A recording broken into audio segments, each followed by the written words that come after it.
I have replayed that morning 1,000 times in my mind. The way the elevator hummed as it climbed to the 14th floor. The way my coffee was still warm in my hand. The way I was thinking about something as ordinary as whether I had remembered to confirm the Thursday client meeting. Life has a cruel sense of humor that way. It lets you walk straight into devastation while your mind is occupied with something completely meaningless. My name is Kevin Hartley. I am, or was, depending on how you look at it, a senior operations manager at a mid-sized logistics firm called Meridian Freight Solutions. My wife Diane worked in the same building, 2 floors above me, in the corporate communications department. We had been married for 9 years. We had a 7-year-old daughter named Lily, who liked strawberry pancakes and had recently become obsessed with learning to ride her bicycle without training wheels. We had a mortgage on a house in the suburbs, a shared calendar on our phones, a standing Friday night tradition of ordering Thai food and watching whatever documentary one of us had been saving during the week. We were, by every external measure, a functioning, stable, unremarkable married couple. That is what made what I found so completely shattering. It was a Tuesday in late October.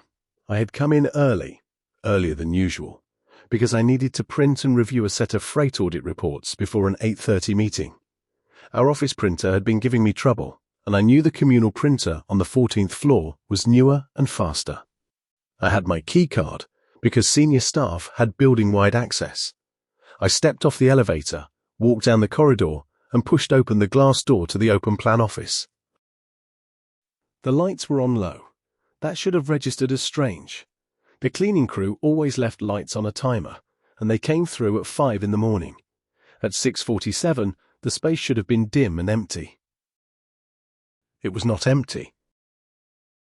In the far corner of the room, near the row of filing cabinets and behind the cluster of standing desks, I saw them. Diane. And a man I recognized immediately as Neil Carver, the head of corporate partnerships, a man who had attended our wedding, who had sat at our table at 2 separate company holiday dinners, who had once helped me move a sofa into our garage on a rainy Saturday afternoon, because that is the kind of thing colleagues who become friends do for each other. They were on the floor. Her blazer was draped over a chair nearby, his jacket beside it. They were curled together in a way that was unmistakably intimate, not just physically close, but emotionally comfortable, familiar. The kind of closeness that does not happen overnight. The kind of closeness that has been practiced, repeated, and quietly nurtured over a long period of time. For a moment, I could not move. I stood in the doorway and felt the coffee cup go slack in my fingers before I caught it again. My chest did something I cannot fully describe. Not a sharp pain, more like a sudden hollowness, as though someone had scooped out the center of me and left the outer shell standing.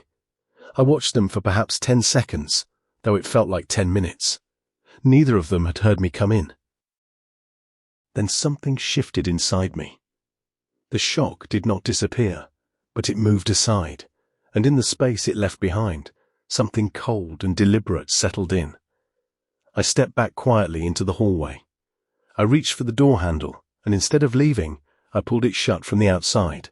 There was a manual lock on that door, an old feature of the building that had never been updated, a simple turn lock that could be engaged from the corridor. I turned it. They were locked in. I stood there for a moment, breathing slowly. I thought about Lily. I thought about the 9 years. I thought about every weekend he had been working late, and how Diane had always seemed to know exactly which weekends those were. I thought about the conference in March that she had attended, the one in Vancouver that she said had gone so well, the one where she had seemed lighter and happier upon returning, and how I had foolishly attributed that lightness to professional satisfaction. I thought about the way she had started going to the gym 3 evenings a week and how I had been proud of her for it. I took out my phone. I did not call a divorce attorney. I did not call a friend. I did not call Diane. I called a journalist. His name was Patrick Awizu. He wrote for a regional business and culture publication that had a substantial local readership and an even larger online following. We had been acquaintances for several years. We had been introduced at a Chamber of Commerce event, and he had interviewed me once for a piece on supply chain disruption. He was sharp, ethical, and picked up on the second ring, even at that hour, because journalists who break real stories always answer their phones early. I told him where I was. I told him what I had found.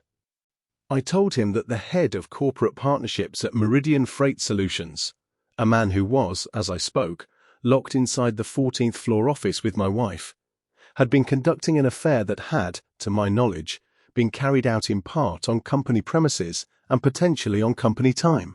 I told him that Neil Carver was also, and this was the part that Patrick immediately understood, was newsworthy beyond the personal, a man who sat on the Ethics Review Subcommittee of the company's internal governance board. He had helped write the Code of Conduct. He had personally signed off on the policy that explicitly prohibited conflicts of interest and required disclosure of personal relationships between employees. Patrick asked me if I was sure. I told him I had seen it with my own eyes and that they were presently still in the building. He said he would be there in 20 minutes.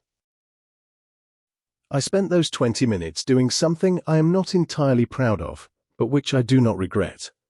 I sent an email to 3 people: the company's Chief Human Resources Officer, the CEO's Executive Assistant, and the Chair of the Internal Governance Committee.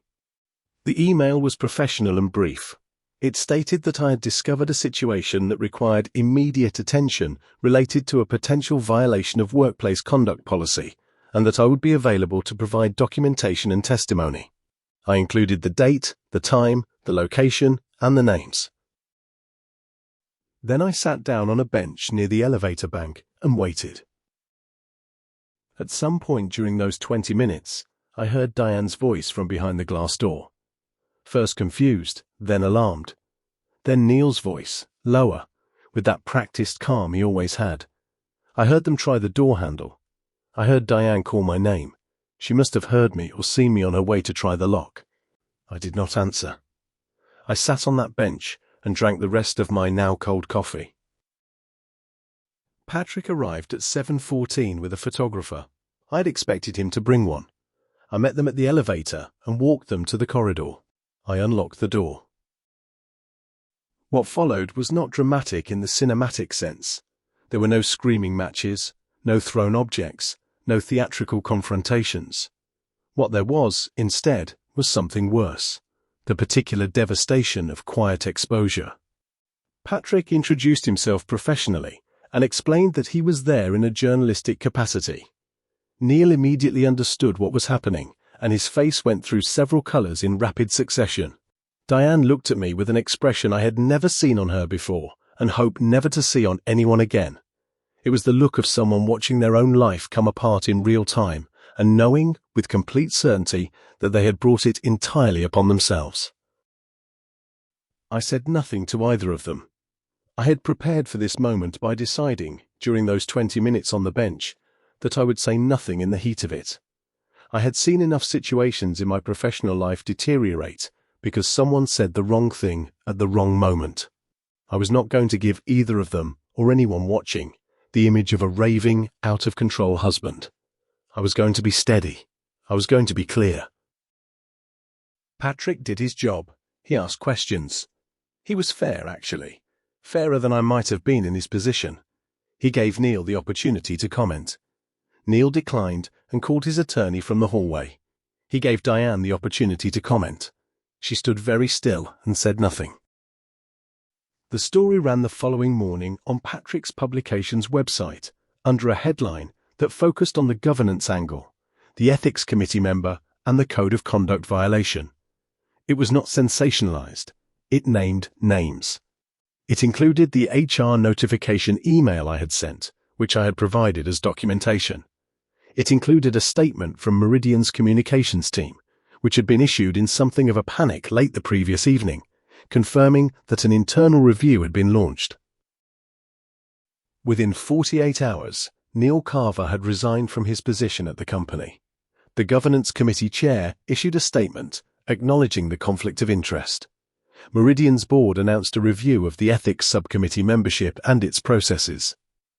The story was picked up by 2 larger regional outlets, and briefly circulated on business news aggregators. By the end of that week, Diane had moved out of our house and into an apartment closer to the city. I want to be honest about what came after, because I think the honest version is more useful than the version where everything resolves cleanly into either triumph or tragedy. The first weeks were terrible in ways I had not fully anticipated. Lily did not understand what was happening, only that her mother was not sleeping at home, and that her father was crying in the kitchen at night when he thought she was asleep. I had to have conversations with a 7-year-old about love and change, and how sometimes grown-ups make mistakes that are very big and very sad. And those conversations were harder than anything else that happened. Harder than seeing the story circulate online. Harder than the quiet, pitying looks from colleagues. Harder than going through 9 years of photographs and trying to understand which moments were real. I also had to sit with my own decision. The decision to call Patrick, to lock that door, to make what was a private devastation into a public record. People had opinions about it. Some people in my life told me it was the right thing to do because the hypocrisy of a man who sat on an ethics committee conducting an undisclosed relationship warranted exposure. Others told me I had weaponized a personal betrayal and that the publicity had been more about punishment than principle. I think the truth, if I am willing to examine it without flinching, is that it was both. The governance angle was real and legitimate. The anger beneath my decision was also real, also present, and I would be dishonest to pretend otherwise. What I know for certain is this. I did not want to be the person who walked out of that building and said nothing. I had spent years being the person who absorbed things quietly and kept the peace. I had spent years accommodating, smoothing over, making room. The version of me who stepped off that elevator expecting a normal Tuesday was a man who had gotten very good at not seeing things that were inconvenient to see. I think some part of me had known, for a long time, that something was wrong. I had chosen not to examine it. That morning forced me to stop choosing. Diane and I went through mediation rather than a contested divorce. We are both, above all else, Lily's parents, and we owed it to her to handle the ending of our marriage with as much dignity as we could recover. It was not easy. There were sessions where neither of us could look at the other. There were sessions where she tried to explain, and I had to tell her that I did not yet have the capacity to hear it, that the wound was still too fresh, and that explanation at this stage was not what I needed. A good mediator knows when to slow things down. I do not spend my time consumed by hatred for Diane or for Neil. I spent a period of time consumed by it, and I gave myself permission to inhabit that feeling fully for a while, because I think suppressing it would have made it worse. Anger, when it is legitimate, deserves to be felt. But I did not want to become a man defined by this. I did not want Lily to grow up with a father whose entire character had been calcified around a single act of betrayal. She deserved better than that. I deserve better than that. There is a version of this story where I am a hero, and a version where I am a man who could not resist the impulse to make his private pain into someone else's public spectacle. I think I am neither entirely. I am a man who walked into a Tuesday morning expecting nothing and found everything had already changed, and I made a decision in the corridor with cold coffee in my hand that I will spend a long time understanding. Neil Carver eventually resurfaced at a smaller firm in another city. I do not think about him often. When I do, it is not with the white-hot anger of those early weeks. It is with something closer to weariness. He was a man who wanted something, took it in secret, and did not consider or did not care what the taking would cost. I have known other people like that. They are more common than we like to believe. Lily learned to ride her bike without training wheels in early December, about 6 weeks after everything fell apart. I was standing at the end of our driveway in the cold, watching her pedal away from me and then circle back, and she was laughing. That full, unguarded laugh that children have before the world teaches them to be careful with joy. And I thought, this is still here. This is still real. Whatever else was taken from me, whatever version of my life turned out to be a fiction, this was not. I held on to that. On some days, it is still the only thing I hold on to. But on those days, it is enough.